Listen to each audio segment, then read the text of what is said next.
Hello, nerds! This segment that you're about to watch actually comes from the live show. If you want to join in the conversation live, then the place to do that is youtube.com/generallynerdy. So I'm done rambling. Let's get to the clip, shall we?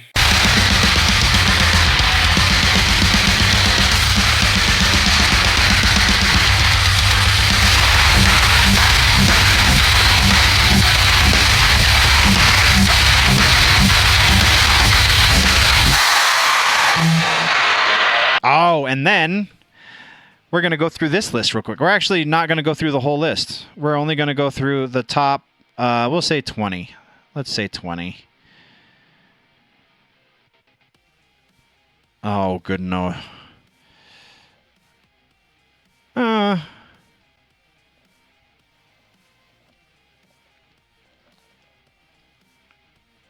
Let's start at Caddyshack, shall we? Because I agree with this movie. I agree with this being on the 100 funniest movies of all time.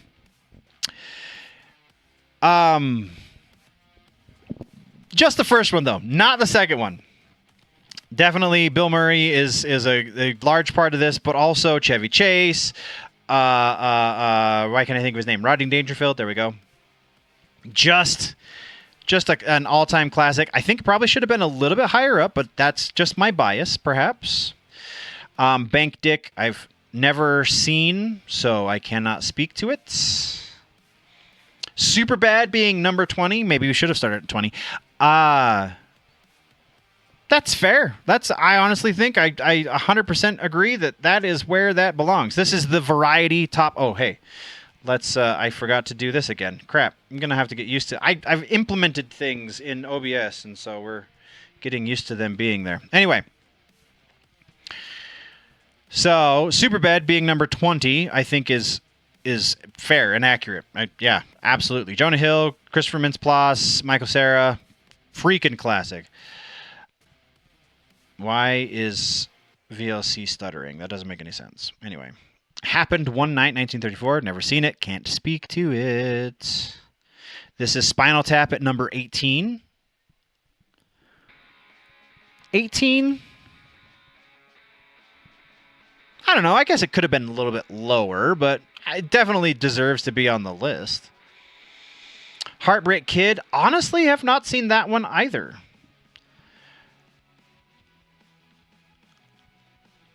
Which I think is a little weird, honestly. Oh, I think I saw the Ben Stiller remake, which is why that looked weird to me. His Girl Friday is a classic. It definitely deserves to be on this list. Top 20, though? Sure. Yeah, Cary Grant. Yeah, I'm down for it. It's an alright spot for it to be. Playtime, 1967. I don't know. I've never seen that one. It is a French movie, apparently. Which, I don't know that it said explicitly that this is... I mean, it does say movies of all time, so... Theoretically, French movies count. I just feel like maybe something with a little bit more broad appeal. Sideways, even though Paul Giamatti is always a win, I've never seen it. It's just one of those movies that I've always been like, I should watch that sometime. Especially, I like Thomas Hayden Church, too. Dr. Strangelove, or How I Learned to Stop Worrying and Love the Bomb, is a classic. Definitely deserves to be on here. Potentially should have been top 10, not going to lie. Tootsie, yeah. Maybe not top 15, top 20, sure, but even top 20, I think, is a little bit of a stretch for Tootsie. I love Dustin Hoffman, but not his best comedy. Sherlock Jr., never seen it, can't speak to it. Groundhog Day, absolutely top 10 comedy movie of all time.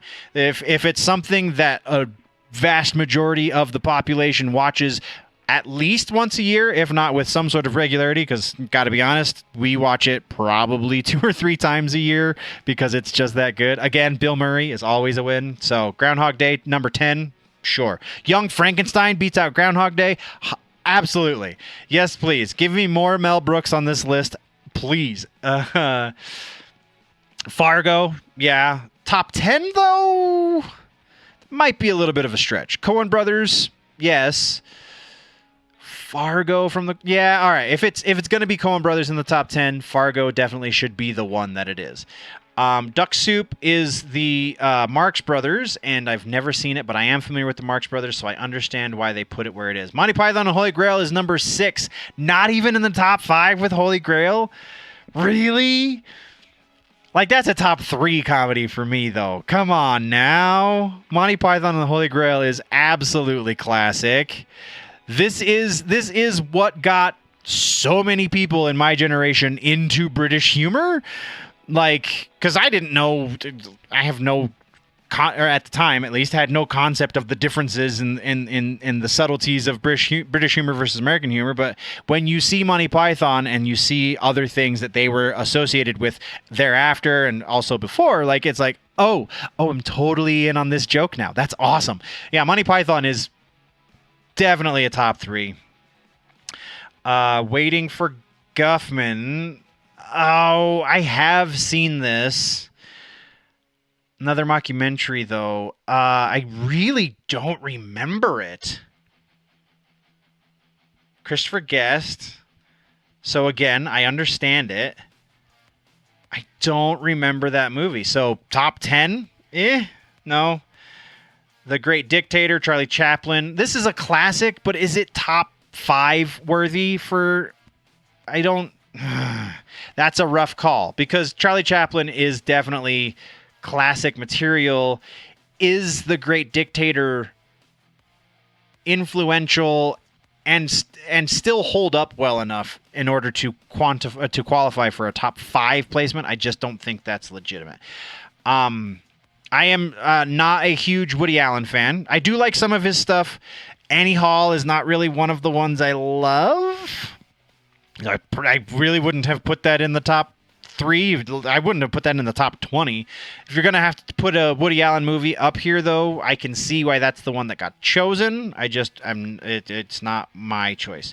Some Like It Hot is great. Is not number 2, but it is great. It is freaking hilarious. This one is probably one of those that maybe I wouldn't put it in my personal top 10, but I could see how it would make it on the top 10 of the 100 funniest movies of all time. And then Naked Gun from the Files of Police Squad. So the very first Naked Gun movie, which was kind of just the greatest hits from the TV show Police Squad, Leslie Nielsen included.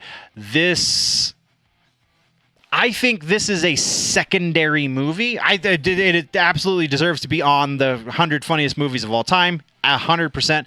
Number 1, though, because this is... Because the reason this did well when it came out is because movies like Airplane existed previously. So again, Mel Brooks, because Mel Brooks is comedy god. Airplane, I think, and I saw a study. I was through something like Variety, so who knows how scientific it was. But I saw a study years ago where they analyzed like movies that were voted to be the funniest movie of all time. And Airplane actually won. This was actually not that many years ago. It was probably 5, maybe 8 years ago tops. Where it was analyzed that Airplane had the most laughs per minute of any movie up until that point. And I legitimately think that a lot of that humor still holds up.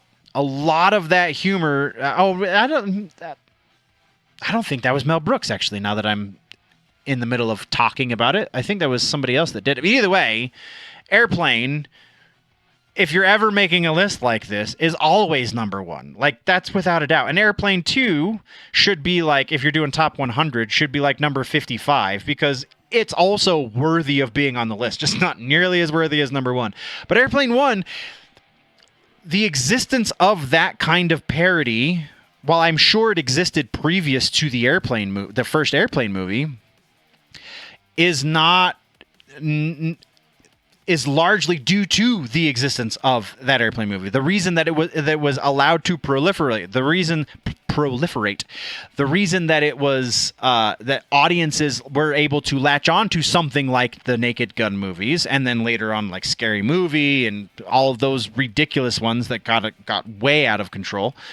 But that kind of parody in its novel form is Airplane. Airplane crawled so that Naked Gun could walk, I guess you could say. And also, I think Airplane is just generally a funnier damn movie than Naked Gun. Naked Gun's great. I would probably put it top 20, top 15 maybe even, but not. I don't know if I would go so far as to say top 10.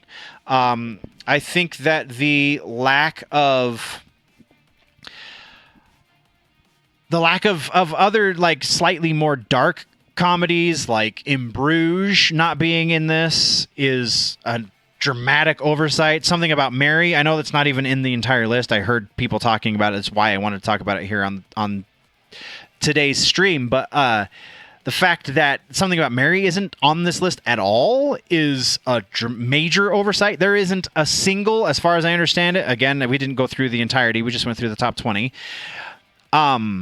The fact that there isn't a single Will Ferrell movie on this list at all, Anchorman, Talladega Nights, like neither of those movies is on here, really. Let's see, is there? We're gonna search. Is there an Adam Sandler movie on here? Because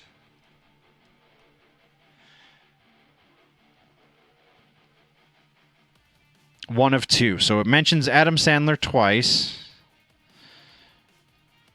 Wow. Really? Waterboy is the choice for an Adam Sandler movie? Really? Not Billy Madison, not Happy Gilmore, which to Happy Gilmore 2 aside, Happy Gilmore 1 is a comedy classic. Waterboy is the one they go with.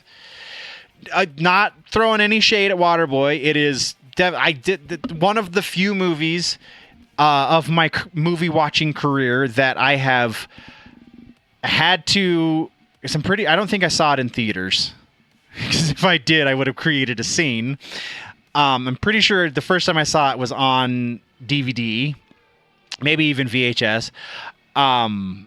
98, very probable VHS. What the scene where the other school is experimenting with the towel boy and the kid just gets clotheslined. I was laughing so hard I had to pause the movie because I was still laughing like 5 minutes later. So again, not throwing shade at Waterboy. I just think that Billy Madison and Happy Gilmore outclass this, are definitely much more quality comedies, if that makes any sense. So that's very interesting that they went with Waterboy. But, no Will Ferrell on this list is a rough one. Because, like, of the last two generations, I don't know, the last maybe since COVID, we'll say, he hasn't really done anything noteworthy. But previous to that, the last two generations of film cycle, so roughly 20 to 30 years, he's kind of been one of the greatest comedic actors of all time. Definitely one of the greatest comedic actors of those last 30 years, approximately. Like, the dude is just a comedic genius, and he's not on here at all. Come on, Variety. Let's get our heads out of our collective asses, shall we? Bringing Up Baby, that's a good one. I actually really like that movie. It's one of my girlfriend's favorite movies, matter of fact. Being John Malkovich, all-time comedies. John Malkovich makes the cut. Oh God! All right, we're done. I'm over this. I'm so over this 100 quote-unquote best. Thank you very much, nerds, for tuning in. If you want to level up your nerdy, geeky, pop culture knowledge, then don't forget to subscribe and do all of the things. Go check out the main channel, Generally Nerdy, for the larger portion. Again, you get all of the sections into one convenient video over on Generally Nerdy. The name of the show is The Week in Nerddom. Thank you for checking out this clip. We will see you next time. Before we go, though, always remember that if it's generally nerdy, it's probably here.